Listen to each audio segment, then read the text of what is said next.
ರಾಜಕೀಯದಲ್ಲಿ ನಾವು ಯಾರ ಹೆಸರು ತಗೊಳ್ಳೋದಲ್ಲ. ಫಸ್ಟ್ ಆಫ್ ಆಲ್ ಎಲ್ಲ ರೇಟ್ ಕಮ್ಮಿ ಮಾಡಿ ಯಾವ್ದಾದ್ರು ಒಂದು ಸರ್ಕಾರ ಕರೆಕ್ಟಾಗಿ ನಡ್ಕೊಂಡು ಹೋದ್ರೆ ಎಲ್ಲರಿಗೂ ಒಳ್ಳೇದು. ಯಾವ ಸರ್ಕಾರದಲ್ಲೂ ಜನಕ್ಕೆ ತೊಂದರೆನೇ ಆಗ್ತದೆ ಹೊರತು ಒಳ್ಳೇದು ಏನಾಗ್ತಾ ಇದೆ? ಏನೂ ಆಗ್ತಾ ಇಲ್ಲ. ಸಿದ್ದರಾಮಯ್ಯವರು ರಾಜೀನಾಮೆ ಕೊಟ್ಟರೆ ಮರ್ಯಾದೆ, ಇಲ್ಲಾಂದ್ರೆ ಮರ್ಯಾದೆ 3 ಪೈಸೆ ಇರಲ್ಲ ಅಂತ ಮರ್ಯಾದೆ ಬರೋಂಥ ಕೆಲಸನೂ ಮಾಡಿಲ್ಲ. ನಿಗಮದ ಹಣನೇ ಇವ್ರು ಕೊಳ್ಳೆ ಹೊಡೆದಿರೋರು ಬಿಡ್ತಾರ? ಏನು ಸಿದ್ದರಾಮಯ್ಯನವರು ಡಿ ಕೆ ಶಿವಕುಮಾರ್ ಏನು ಹೇಳ್ತಿದ್ದಾರೆ ಅಂದ್ರೆ ಬಿಜೆಪಿ ಕಾಲದಲ್ಲೂ ಸಾಕಷ್ಟು ಭ್ರಷ್ಟಾಚಾರ ಆಗಿದೆ ಅಂತ ಹೇಳ್ತಿದ್ದಾರೆ. ಖಂಡಿತ ಅವರು ಮಾಡವ್ರೆ, ಇವರು ಮಾಡವ್ರೆ. ಅವರು 20% ಮಾಡವ್ರೆ, ಇವ್ರು 80% ಮಾಡವ್ರೆ. ಯಾರು ಸಾಚ ಅಲ್ಲ. ಕಾಂಗ್ರೆಸ್ ಅಂದ್ರೆ ಸಿಎಂ ಸಿದ್ದರಾಮಯ್ಯನವರು ರಾಜೀನಾಮೆ ಕೊಡ್ಲೇಬೇಕು ಅಂತ ನೀವೇನ್ ಹೇಳ್ತೀರಾ? ರಾಜೀನಾಮೆ ಕೊಡ್ತಾರಾ ಸಿಎಂ ಸಿದ್ದರಾಮಯ್ಯ? ಇವರೆಲ್ಲ ಚಿಕ್ಕ ಕಳ್ಳರು, ದೊಡ್ಡ ಕಳ್ಳರುಗಳೇ, ಎಲ್ಲರೂ ಎಲ್ಲ ಪಕ್ಷದವರು ಕಳ್ಳರುಗಳೇನೆ. ಸಿದ್ದರಾಮಯ್ಯವರು ರಾಜೀನಾಮೆ ಕೊಟ್ಟರೆ ಮರ್ಯಾದೆ, ಇಲ್ಲಾಂದ್ರೆ ಮರ್ಯಾದೆ 3 ಪೈಸೆ ಇರಲ್ಲ ಅಂತ ಮರ್ಯಾದೆ ಬರೋಂಥ ಕೆಲಸನೂ ಮಾಡಿಲ್ಲ. ನಿಗಮದ ಹಣನೇ ಇವ್ರು ಕೊಳ್ಳೆ ಹೊಡೆದಿರೋರು ಬಿಡ್ತಾರ? ಇದನ್ನು ಸರ್ಕಾರದಲ್ಲಿ ಎಷ್ಟು ಕೊಳ್ಳೆ ಹೊಡಿತಾರೆ? ಒಂದು ಅಭಿವೃದ್ಧಿ ನಿಗಮದ ವಾಲ್ಮೀಕಿ ಅಭಿವೃದ್ಧಿ ಇದ್ರದ ಹಣನೇ ಅದು ಕೊಳ್ಳೆ ಹೊಡೆದವ್ರೆ. ಏನೋ ಭ್ರಷ್ಟಾಚಾರ ಎಲ್ಲರೂ ಮಾಡ್ತಾರೆ. ಏಕೆಂದರೆ ಈ ಕೆಲಸ ಕಾರ್ಯಗಳು ಕಾಂಟ್ರಾಕ್ಟ್ ಕೊಡೋದ್ರಲ್ಲಿ ಕಮಿಷನ್ ತೊಗೊಂಡು ಭ್ರಷ್ಟಾಚಾರ ಮಾಡ್ತಾಯಿದ್ರು. ಇದು ಸರ್ಕಾರದ್ದು ಅಭಿವೃದ್ಧಿ ಹಣಗಳನ್ನೇ, ನಿಗಮದ ಅಭಿವೃದ್ಧಿ ಹಣಗಳನ್ನೇ ಕೊಳ್ಳೆ ಹೊಡಿತಾವ್ರೆ. ಅದನ್ನು ಇಲ್ಲ ಅಂದ್ಬಿಟ್ಟು ಸುಳ್ಳು ಅಂತ ಇದು ಮಾಡ್ತಾಯಿದ್ದಾರೆ. ಇವ್ರ ಪರವಾಗಿ ಹೋರಾಡೋ ಜನಗಳಿಗೆ ಅವ್ರಿಗೂ ನಾಚಿಕೆ ಆಗಬೇಕು, ನಾಚಿಕೆಗೇಡು.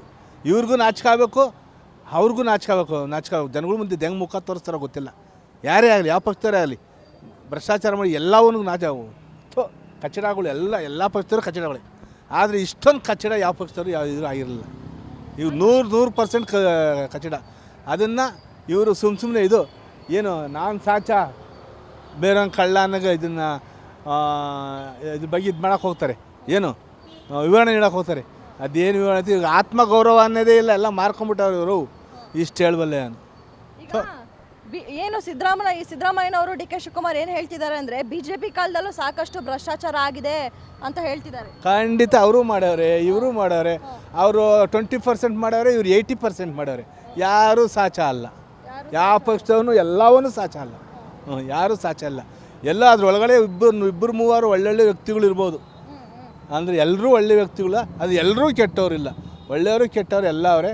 ಆದರೆ ಈ ಪಕ್ಷದಲ್ಲಂತೂ 80% ಕೆಟ್ಟವ್ರು ಅವ್ರೆ. ಅಲ್ಲ ಸರಿ, ಈಗ ಸಿಎಂ ಸಿದ್ದರಾಮಯ್ಯನವ್ರ ಮೇಲೆ ಇಷ್ಟು ವರ್ಷ ಯಾವುದೂ ಕೂಡ ಕಪ್ಪು ಚುಕ್ಕೆ ಅನ್ನುವಂಥದ್ದು ಇರಲಿಲ್ಲ. ಈಗ ಬಂದಿದೆ. ಹಾಗಾದ್ರೆ ನಿಜವಾಗ್ಲೂ ಸಿಎಂ ಸಿದ್ದರಾಮಯ್ಯನವ್ರು ತಪ್ಪು ಮಾಡಿದ್ದಾರೆ ಈ ವಿಷಯದಲ್ಲಿ? ಅದು ನಿಮಗೆ ನ್ಯೂಸ್ ನೋಡಿದ್ರೆ ಗೊತ್ತಾಗುತ್ತೆ. ನಾವು ಹೇಳೋದಕ್ಕಿಂತ ನಿಮಗೆ ನ್ಯೂಸ್ ನೋಡಿದ್ರೆ ಗೊತ್ತಾಗುತ್ತಲ್ಲ. ಹಗರಣಗಳು, ಸರಮಾಲೆಗಳು. ಏನು ಅಷ್ಟು 14 ಸೈಟ್ಗಳು ಬೇಕಾಯ್ತು ಅವರಿಗೆ.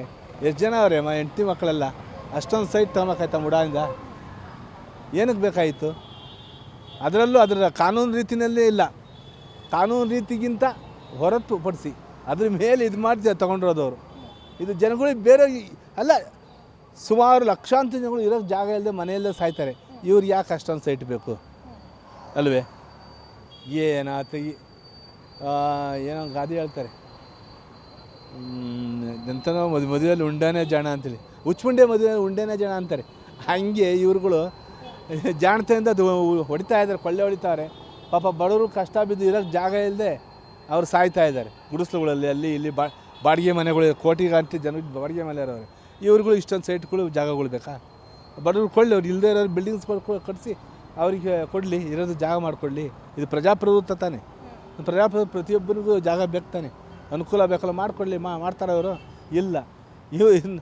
ಈ ಗ್ಯಾರಂಟಿ ಇದರಲ್ಲಿ ನೋಡಿ ಕೊಟ್ಟಿದ್ದಾರೆ. ಲೇಡೀಸ್ ಯೋಗ ಫ್ರೀ 2,000, ಮನೆ ಯಜಮಾನಿಗೆ ತಿಂಗಳಿಗೆ 2,000 ಕೊಡ್ತಾರಲ್ಲ. ಎಲ್ಲಿಂದ ಬರ್ತದೆ ದುಡ್ಡು? ನಮ್ಮ ಮೇಲೆ ಹಾಕಿದ್ರೆ ಹೆಚ್ಚಾಗಿದೆ ರೇಟ್ಗಳು. 1ಕ್ಕೆ 3 ಪಟ್ಟು ಜಾಸ್ತಿ ಮಾಡಿದ್ದಾರೆ. ಅದು ಅವಶ್ಯಕತೆ ಇತ್ತಾ? ನಮ್ಮ ಬೆನ್ನಿಂದ ರಕ್ತ ಇರೋದು 3 ಡ್ರಾಪ್ ಕೊಡೋದು, ಹಿಂಗೆ ಮಾಡ್ತಾಯಿದ್ದಾರೆ. ಅದ್ರ ಬದಲು ಎಜುಕೇಷನ್ ಫ್ರೀ ಕೊಡಲಿ ಮಕ್ಕಳು ಶಾಲಾ ಕಾಲೇಜ್ ಮಕ್ಕಳುಗಳಿಗೆ ಬಸ್ಗಳಲ್ಲಿ ಫ್ರೀ ಕೊಡಲಿ. ಆಮೇಲೆ ಅವ್ರಿಗೆ ಎಜುಕೇಷನ್ ಫ್ರೀ ಕೊಡಲಿ. ಆಮೇಲೆ ಮೆಡಿಕಲ್ ಫ್ರೀ ಕೊಡ್ತಾರಾ? ಕೊಡಲ್ಲ. ಯಾಕೆಂದರೆ ಈ ಎಜುಕೇಷನ್ನು ಕೊಡೋದಕ್ಕೆ ಇವರೇ ಶಾಲಾ ಕಾಲೇಜುಗಳು ಎಲ್ಲ ಯಾವೆ, ಎಲ್ಲಿ ಕೊಡ್ತಾರೆ? ಇನ್ನು ಮೆಡಿಕಲ್ ಇವರೇ ಆಸ್ಪತ್ರೆಗಳು, ನರ್ಸಿಂಗ್ ಹೋಮ್ಗಳು ಇವೆಲ್ಲ ಇವೆ, ಎಲ್ಲಿ ಕೊಡ್ತಾರಾ? ಕೊಡಲ್ಲ. ಅಲ್ಲ, ಹಾಗಾದ್ರೆ ಈಗ ಈ ಬಿಜೆಪಿ ಅವ್ರ ಪಾದಯಾತ್ರೆ ಫಲಿಸುತ್ತಾ? ಖಂಡಿತ ಫಲಿಸುತ್ತೆ. ಯಾಕೆ ಜನಗಳಿಗೆಲ್ಲ ಗೊತ್ತಾಗೋಗಿದೆ ಇವ್ರು ಎಲ್ಲೆಲ್ಲಿ ಯಾರು ಎಷ್ಟೆಷ್ಟು % ಡಗಾಕೋರರುಗಳು ಅಂತೆಲ್ಲ ಗೊತ್ತಾಗಿದೆ ಜನಗಳಿಗೆ. ಅಂದರೆ BJPನೂ ಡಗಾಕೋರವ್ರೆ, ಗಲೀಸಲ್ಲವ್ರೆ, ಕಾಂಗ್ರೆಸ್ಸಲ್ಲಿ ಅವ್ರು ಯಾರನ್ನೂ ಮುಚ್ಕೊಂಡು ಇದು ಮಾಡ್ಕೊಂಡಿಲ್ಲ. ಆದರೆ ಪರ್ಸೆಂಟೇಜು ಇವ್ರದ್ದು ಸಿಕ್ಕಾಬಿಟ್ಟು 80% ಇದೆ. ಅಂದರೆ BJP ಹಾಗೆ JDS ಹೋಲಿಸ್ಕೊಂಡ್ರೆ ಕಾಂಗ್ರೆಸ್ ಸರ್ಕಾರದ ಭ್ರಷ್ಟಾಚಾರದ ಪರ್ಸೆಂಟೇಜು ಜಾಸ್ತಿ ಇದೆ. ಈ ಸರಿ ಈಗ ಸಿದ್ದರಾಮಯ್ಯನವರು ರಾಜೀನಾಮೆ ಕೊಡ್ತಾರೆ ಅನ್ಕೊಳ್ಳಿ, ಕೊಟ್ಟರೆ ಮುಂದಕ್ಕೆ ಯಾರು CM ಆಗ್ಬೋದು ಕಾಂಗ್ರೆಸ್ ಸರ್ಕಾರದಲ್ಲಿ? ಅಯ್ಯೋ, ಮುಂದಕ್ಕೆ ಈಗ DKC ಆಗಬೇಕು ಅಂತ ಇದ್ದಾರೆ, ಅವ್ರಿಗೆ ಕೊಡಲ್ಲ ಬಿಡ್ರಿ. ಅವರು ಯಾಕೆ ಬಂದ್ಬಿಡ್ತಾರೆ, ಒಳಗೇನೆ ಕಿತ್ತಾಡ್ಗಳು ಬಂದ್ಬಿಡ್ತಾರೆ.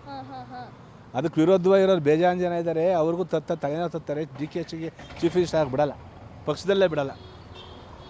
ಅಂದ್ರೆ ಯಾರು ಅರ್ಥ ಮಾಡ್ಕೊಂಡಿರೋ ಮಟ್ಟಕ್ಕೆ ಯಾರು DK ಶಿವಕುಮಾರ್ ಮುಖ್ಯಮಂತ್ರಿ ಆಗೋದನ್ನ ತಡಿತಾರೆ? ಒಳೊಳಗೆ ಏನ್ ಜಗಳಗಳೇ ಇದ್ದಾರೆ ಪಕ್ಷದಲ್ಲಿ, ಅವ್ರ ವಿರೋಧಿಗಳೇ ಇದ್ದಾರೆ, ಅವರೇ ತಡಿತಾರೆ. ಹೆಸರು ಹೇಳ್ಬೋದಾ ಯಾರು ಅಂತ? ಸಿದ್ದರಾಮಯ್ಯ ಅವರೇ ಒಳೊಳಗೆ ತಂತು ಮಾಡ್ತಾರೆ, ಅವರೇ ಅವತ್ತಿಂದಲೂ DKC ಚೀಫ್ ಮಿನಿಸ್ಟರ್ ಆಗೋದು ಅವ್ರಿಗೆ ಇಷ್ಟ ಇಲ್ಲ. ಒಳೊಳಗೆ ತಂತು ಮಾಡಿ ಅವರು ಚೀಫ್ ಮಿನಿಸ್ಟರ್ ಆಗೋದನ್ನು ತಪ್ಪಿಸ್ತಾರೆ ಸಿದ್ದರಾಮಯ್ಯ. ಅವ್ರ ಬಳಗ ಸಿದ್ದರಾಮಯ್ಯ ಮತ್ತು ಅವ್ರ ಬಳಗನೇ ತಪ್ಪಿಸ್ತಾರೆ, ಅವರಲ್ಲೇ ಇದ್ದಾರೆ ತಪ್ಪಿಸೋರು. DK ಶಿವಕುಮಾರ್ CM ಆಗಲಿಲ್ಲ, ಓಕೆ, ಅವ್ರು ಬಿಟ್ಟು ಒಳೊಳಗೆ ಏನೋ ಮಸಲತ್ ನಡೀತೋ ಏನೋ ಆಯಿತು, ಅವ್ರನ್ನ ಬಿಟ್ಟು ಬೇರೆ ಇನ್ಯಾರು ಆಗ್ತಾರೆ ಕಾಂಗ್ರೆಸ್ ಸರ್ಕಾರದಲ್ಲಿ? ಅಂಥ ಕ್ಯಾಂಡಿಡೇಟ್ ಬೇರೆ ಯಾರಿದ್ದಾರೆ? ಅದನ್ನು ಇನ್ನೂ ಯೋಚನೆ ಮಾಡಿ ಹೇಳ್ಬೇಕು ನಾನು. ಇನ್ನು ಇವರ ವರ್ತನೆಗಳು, ಯಾರ್ಯಾರು ಜನಗಳು ಯಾವ ರೀತಿ ವರ್ತಿಸ್ತಾರೆ, ಮಾಡ್ತಕ್ಕಂಥ ಕೆಲಸ ಕಾರ್ಯ ಇನ್ನೂ ಟೈಮ್ ಇದೆ, ಅದನ್ನು ನೋಡಿ ಯೋಚನೆ ಮಾಡಿ ಹೇಳಬೇಕು. ಅಲ್ಲ, ಈಗ ಸತೀಶ್ ಜಾರಕಿಹೊಳಿ ಹಾಗೆ ಪರಮೇಶ್ವರ್ ಅವ್ರ ಹೆಸರು, ಇನ್ನು ಕೆಲವಷ್ಟು ಜನದ ಹೆಸರು ಕೇಳಿ ಬರ್ತಾ ಇದೆ, CM ಕ್ಯಾಂಡಿಡೇಟ್ಗಳು ಇಂಥವರು ಅಂತ. ಇದ್ದಿದ್ರಲ್ಲಿ ಇಲ್ಲಿ ಪರಮೇಶ್ವರೇ ಪರವಾಗಿಲ್ಲ, ಪರಮೇಶ್ವರ್ ಪರವಾಗಿಲ್ಲ. ಇವ್ರುಗಳಿಗೆಲ್ಲ ಅದನ್ನು ಚೀಫ್ ಮಿನಿಸ್ಟರ್ಗಿರಿ ನಡೆಸೋಷ್ಟು ಯೋಗ್ಯತೆ ಗುಣ ಇಲ್ಲ. DKC ಇವ್ರಿಗೆಲ್ಲ ಇಲ್ಲ. ಏನಾದ್ರೂ ಲೂಟಿ ಹೊಡೆಯೋದು, ಭ್ರಷ್ಟಾಚಾರ, ರೋಡಿಸಮ್ ಮಾಡೋದು, ಇವುಗಳಲ್ಲಿ ಎತ್ತಿದ ಕೈ ಇವ್ರುಗಳು. ಒಳ್ಳೆತನದಲ್ಲಿ ಇವರು ಇಲ್ಲ, ಪರ್ಸೆಂಟೇಜಲ್ಲಿ ಒಳ್ಳೆತನ ಇಲ್ಲ ಇವರಲ್ಲಿ. ಇವ್ರು ಇನ್ನೊಂದು, ಇವ್ರು ಬಂದರು ಅಂದರೆ ರೋಡಿಸಮ್ ಜಾಸ್ತಿ ಆಗುತ್ತೆ. ಕಾಂಗ್ರೆಸ್ನವ್ರು ಬಂದರು ಅಂದರೆ ರೋಡಿಸಮ್ ಜಾಸ್ತಿ ಆಗುತ್ತೆ. DK ಶಿವಕುಮಾರ್ ಬಳಗ ಗೆಲ್ತು ಅಂದರೆ ರೋಡಿಸಮ್ ಜಾಸ್ತಿ ಆಗುತ್ತೆ. ಜನಗಳು ನೆಮ್ಮದಿಯಿಂದ ಇರೋಕ್ಕಾಗಲ್ಲ, ಎದುರಿಸಿ ಬೆದರಿಸಿ ಅಲ್ಲಿ ಇಲ್ಲಿ ಸೈಟು ಜಮೀನುಗಳು ಇವೆಲ್ಲ ಬರ್ಸ್ಕೊಳೋದು. ಯಾರೋ ಒಂದಿಬ್ಬರು ಮೂರು ವಿಧವೆಯರಿಗೆ ಗನ್ ಪಾಯಿಂಟಲ್ಲಿ ಇಟ್ಕೊಂಡು ಅವರು ಆಸ್ತಿನ ಬರ್ಸ್ಕೊಂಡಿದ್ದಾರೆ ಅಂತ DK ಶಿವಕುಮಾರ್. ಇದೆಲ್ಲ ಇದೆ. ಈ ಥರ ಬೇಕಾಗಿ ಏನಕ್ಕೆ ಬೇಕು? ಇಷ್ಟಪ್ಪ ಇಷ್ಟು ಊಟ ಮಾಡ್ಬೋದಾ? ಸಾವಿರಾರು ಕೋಟಿ ಸಂಪಾದನೆ ಮಾಡ್ತೀವಿ, ತಿನ್ನೋಕ್ಕಾಗತ್ತೆ ಅಷ್ಟನ್ನ? ದೇವ್ರ ಮೈ ತುಂಬ 101 ಕಾಯಿಲೆ ಕೊಟ್ಟಿರ್ತಾನೆ ಇವ್ರುಗಳಿಗೆಲ್ಲ, ಅದು ತಿಂದುಂಡು ಜೀರ್ಣಿಸೋ ಸುಖಪಡೋ ಯೋಗ ಇರಲ್ಲ. ಅಂತಾದ್ರೆ ಇಷ್ಟೊಂದು ಭ್ರಷ್ಟಾಚಾರ ಏನಕ್ಕೆ ಬೇಕು? ಸಾವಿರಾರು ಕೋಟಿ ರೂಪಾಯಿ ಸಂಪಾದನೆ ಏನಕ್ಕೆ ಬೇಕು? ಆಸ್ತಿ ಏನಕ್ಕೆ ಬೇಕು ಅಲ್ವೇ? ನೆಮ್ಮದಿಯಾಗಿ ಜೀವನ ಮಾಡೋಕ್ಕೆ ಒಂದು ಮನೆ, ನೆಮ್ಮದಿಯಾಗಿ ಹಗಲು ರಾತ್ರಿ ಊಟ ಮಾಡಿ ನಿದ್ರಿಸೋಕ್ಕೆ ಮನೆ, ಮತ್ತು ತಿಂದು ಉಂಡು ಜೀರ್ಣಿಸೋ ಸುಖಪಡೋ ಯೋಗ ಇರಬೇಕು. ಆ ಯೋಗನೇ ಕಳ್ಕೊತಾರೆ ಇವರು. ಅಂತಾರೆ ಯಾವ ಅಧಿಕಾರ, ಅಂತಸ್ತು, ಹಣ ಇದ್ದಿರ್ತಾರೆ, ಏನು ಪ್ರಯೋಜನ? ಏನು ಪ್ರಯೋಜನ ಇಲ್ಲ. ಅದೇ ಜನಗಳು ಪ್ರೀತಿ ಗಳಿಸ್ಲಿ, ಅದು ಶಾಶ್ವತ. ಗ್ಯಾರಂಟಿ ನ್ಯೂಸ್, ಸುದ್ದಿ ಖಚಿತ, ನ್ಯಾಯ ನಿಶ್ಚಿತ.